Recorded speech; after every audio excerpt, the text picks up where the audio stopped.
ಅವಲಕ್ಕಿ ಬರ್ಫಿ ಮಾಡೋಕ್ಕೆ ಬೇಕಾಗಿರುವ ಸಾಮಗ್ರಿಗಳು ನೋಡ್ಕೊಳ್ಳೋಣ. ಕೊಬ್ಬರಿ ತುರಿ ಸ್ವಲ್ಪ, ಅವಲಕ್ಕಿ 1 ಬೌಲು, ಸೇಮ್ ಕ್ವಾಂಟಿಟಿ ನಾನು ತೆಂಗಿನಕಾಯಿ ತೊಗೊಂಡಿದ್ದೀನಿ. ಅವಲಕ್ಕಿ ಎಷ್ಟು ತೊಗೊಂಡಿದ್ದೀನಿ ಅಷ್ಟು ತೊಗೊಂಡಿದ್ದೀನಿ. ಬಿಳಿ ಎಳ್ಳು ಅರ್ಧ ಬೌಲು, ಬೆಲ್ಲ ಪುಡಿ 1 ಬೌಲು, ಇದರ ಅರ್ಧ ಅಷ್ಟು ತೊಗೊಂಡಿದ್ದೀನಿ ನಾನು. ಈ ಬೌಲಲ್ಲಿ ಎಷ್ಟಿದೆ ಅದರಲ್ಲಿ ಅರ್ಧ. ತುಪ್ಪ 2 ಟೇಬಲ್ ಸ್ಪೂನ್, ಗೋಡಂಬಿ 4 ರಿಂದ 5 ಕಟ್ ಮಾಡಿ ಇಟ್ಕೊಂಡಿದ್ದೀನಿ, ಏಲಕ್ಕಿ. ಸ್ಟವ್ ಮೇಲೆ ಒಂದು ಪ್ಯಾನ್ ಇಟ್ಕೊಳ್ಳಿ. ಸ್ಟವ್ ಆನ್ ಮಾಡಿಕೊಂಡು ಅವಲಕ್ಕಿನ ಹುರ್ಕೊಳ್ಳೋಣ.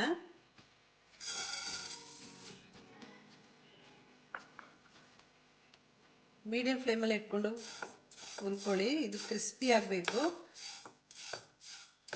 ತುಂಬ ಹುರಿಬೇಕಂತೇನಿಲ್ಲ, ಕ್ರಿಸ್ಪಿ ಆದರೆ ಸಾಕು. ಇದು ಗಟ್ಟಿ ಅವಲಕ್ಕಿ, ಇದು ಇವಾಗ ಕ್ರಿಸ್ಪಿ ಆಗಿದೆ. ಸ್ಟವ್ ಆಫ್ ಮಾಡ್ಕೊಳ್ಳಿ.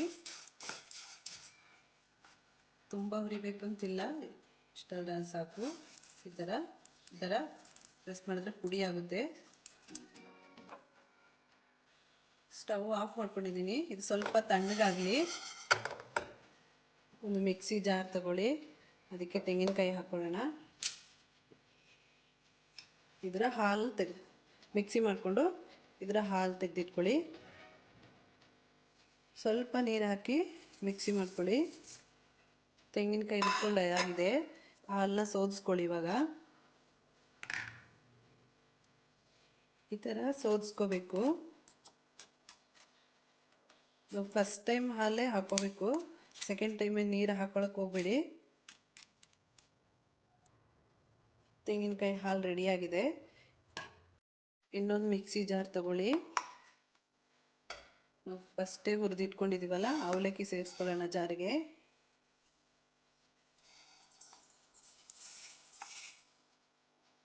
ಇದನ್ನು ಪುಡಿ ಮಾಡ್ಕೋಬೇಕು. ಇಷ್ಟು ಪುಡಿ ಆದರೆ ಸಾಕು. ತೆಂಗಿನಕಾಯಿ ಹಾಲು ತೆಗೆದಿಟ್ಕೊಂಡಿದ್ದೀವಲ್ಲ ಅದಕ್ಕೆ ಈ ಪುಡಿನ ಸೇರಿಸ್ಕೊಳ್ಳಿ.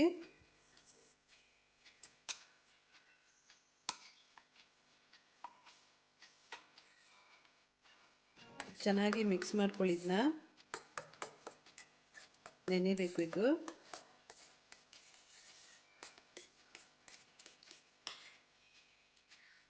ಅದು ಗಟ್ಟಿ ಆಗುತ್ತೆ ಹಾಲು ಜೊತೆ ಮಿಕ್ಸ್ ಮಾಡಿ ಇಟ್ಕೊಂಡ್ರೆ.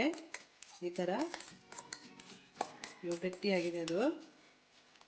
ಸ್ಟವ್ ಮೇಲೆ ಒಂದು ತವ ಇಟ್ಕೊಳ್ಳಿ, ಅದಕ್ಕೆ ಬೆಲ್ಲ ಸೇರಿಸ್ಕೊಳ್ಳಿ. ಸ್ವಲ್ಪ ನೀರು ಹಾಕೊಳ್ಳೋಣ. ಬೆಲ್ಲ ಕರಗುವಷ್ಟು ನೀರು ಹಾಕೊಂಡ್ರೆ ಸಾಕು. ಚೆನ್ನಾಗಿ ಬೆಲ್ಲ ಕರಗಬೇಕಿದು. ಇದು ಪಾಕ ಏನು ಬರಬೇಕು ಅಂತಿಲ್ಲ, ಜಸ್ಟ್ ಫುಲ್ ಕರಗಿದ್ರೆ ಸಾಕು. ಬೆಲ್ಲ ಎಲ್ಲ ಫುಲ್ ಕರಗಿದೆ. ಆಫ್ ಮಾಡ್ಕೊಳ್ಳೋಣ. ಅದೇ ಸ್ಟವ್ ಮೇಲೆ ಇನ್ನೊಂದು ಪಾತ್ರೆ ಇಟ್ಕೊಳ್ಳಿ. ಇದಕ್ಕೆ ನಾವು ಫಸ್ಟ್ ಮಿಕ್ಸ್ ಮಾಡಿ ಇಟ್ಕೊಂಡಿದ್ದೀವಲ್ಲ ಅವಲಕ್ಕಿ ಸೇರಿಸ್ಕೊಳ್ಳೋಣ.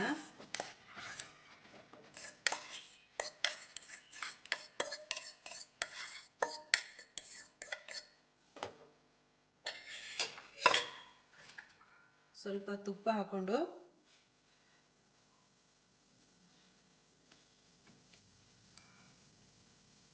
ಚೆನ್ನಾಗಿ ಮಿಕ್ಸ್ ಮಾಡ್ಕೊಳ್ಳಿ. ಇವಾಗ ಸ್ವಲ್ಪ ನೀರು ಸೇರಿಸ್ಕೊಳ್ಳೋಣ. ಸ್ವಲ್ಪ ಚೆನ್ನಾಗಿ ಮಿಕ್ಸ್ ಆಗಬೇಕಿದು. ಸ್ವಲ್ಪ ನೀರು ಸೇರಿಸ್ಕೊಳ್ತಾ ಇದ್ದೀನಿ. ಮೀಡಿಯಂ ಫ್ಲೇಮಲ್ಲಿ ಇಟ್ಕೊಂಡು ಚೆನ್ನಾಗಿ ಫ್ರೈ ಮಾಡಿ ಮಿಕ್ಸ್ ಮಾಡ್ಕೊಳ್ಳಿ. ಇದೆಲ್ಲ ಪುಡಿ ಆಗಬೇಕು ಚೆನ್ನಾಗಿ.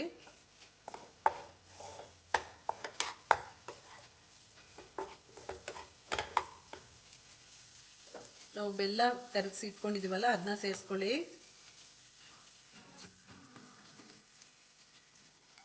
ಇದು ಫಿಲ್ಟ್ರ್ ಮಾಡ್ಕೋಬೇಕು ಬೆಲ್ಲ ಪಾಕನ. ಅದನ್ನು ಕೂಡ ಚೆನ್ನಾಗಿ ಈ ಥರ ಮಿಕ್ಸ್ ಮಾಡ್ಕೊಳ್ಳಿ. ಮೀಡಿಯಂ ಫ್ಲೇಮಲ್ಲಿ ಇಟ್ಕೊಂಡೆ ಮಿಕ್ಸ್ ಮಾಡ್ಕೊಳ್ಳಿ. ಎಳ್ಳು ಹಾಕ್ಕೊಳ್ಳೋಣ.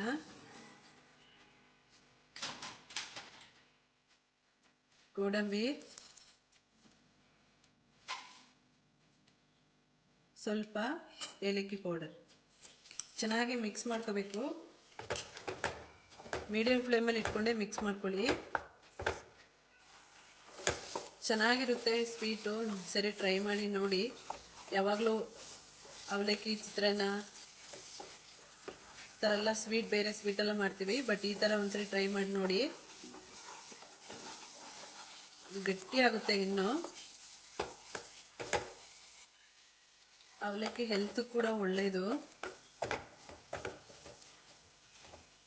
ಜಾಸ್ತಿ ಸ್ವೀಟ್ ತಿನ್ನೋರಾದರೆ ನಾನು ಬೆಲ್ಲ ತೋರಿಸಿದ್ನಲ್ಲ ಆ ಕ್ವಾಂಟಿಟಿ ಸ್ವಲ್ಪ ಜಾಸ್ತಿ ಮಾಡ್ಕೊಳ್ಳಿ. ಇದು ಇವಾಗ ಕರೆಕ್ಟಾಗಿದೆ, ಬೆಲ್ಲ ಕೂಡ ಕರೆಕ್ಟಾಗಿದೆ. ಇವಾಗ ರೆಡಿಯಾಗಿದೆ. ಈ ಥರ ಆಗಬೇಕು. ಸ್ಟವ್ ಆಫ್ ಮಾಡ್ಕೊಳ್ಳಿ.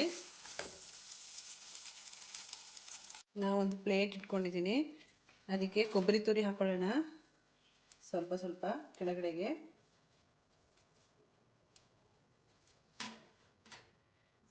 ಇವಾಗ ಈ ಪ್ಲೇಟ್ಗೆ ಹಾಕ್ಕೊಳ್ಳಿ. ಅವಲಕ್ಕಿ ಬರ್ಫಿ ಇವಾಗ ರೆಡಿಯಾಗಿದೆ. ಇದನ್ನು ಚೆನ್ನಾಗಿ ಸ್ಪ್ರೆಡ್ ಮಾಡ್ಕೊಳ್ಳಿ.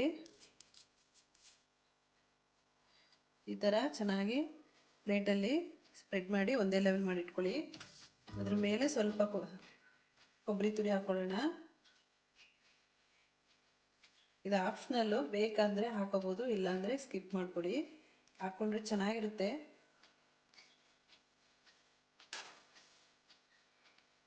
ಇದು ಚೆನ್ನಾಗಿ ತಣ್ಣಗಾಗಬೇಕು. ಸೆಂಟ್ರಲ್ಲಿ ತಣ್ಣಗಾಗಿಲ್ಲ ಅಂದರೆ ತೆಗಿಯೋಕ್ಕಾಗಲ್ಲ, ಪೀಸ್ ಆಗುತ್ತೆ. ಚೆನ್ನಾಗಿ ತಣ್ಣಗಾದ್ಮೇಲೆ ಪ್ಲೇಟಿಂದ ತೆಗಿಬೇಕು. ಬಿಸಿ ಇರುವಾಗಲೇ ಕಟ್ ಮಾಡ್ಕೊಳ್ಳಿ ಇದನ್ನ. ಈ ಸ್ವೀಟು ಹೆಲ್ದಿ ಕೂಡ, ಮನೇಲೇ ಮಾಡ್ಕೊಳ್ಳಿ. ಟ್ರೈ ಮಾಡಿ ನೋಡಿ ಒಂದ್ಸರಿ. ಈ ವಿಡಿಯೋ ಇಷ್ಟ ಆಗಿದ್ರೆ ಲೈಕ್, ಶೇರ್, ಸಬ್ಸ್ಕ್ರೈಬ್ ಮಾಡ್ಕೊಳ್ಳಿ. Thank you.